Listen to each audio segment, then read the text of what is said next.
sinisigawan, kinukursonada ng engkanto. Na kapag po sumasama ang kanyang loob, yun na po.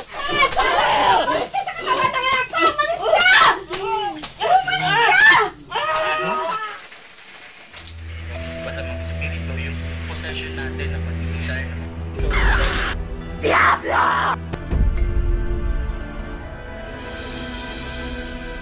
Of Jesus of Nazareth, through His tremendous power as God, and through His most powerful and salvific name, I rebuke, repudiate, bind and cast out all evil spirits.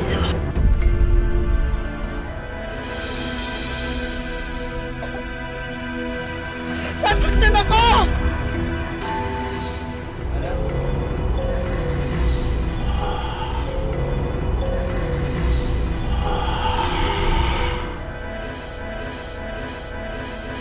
Tangay damo!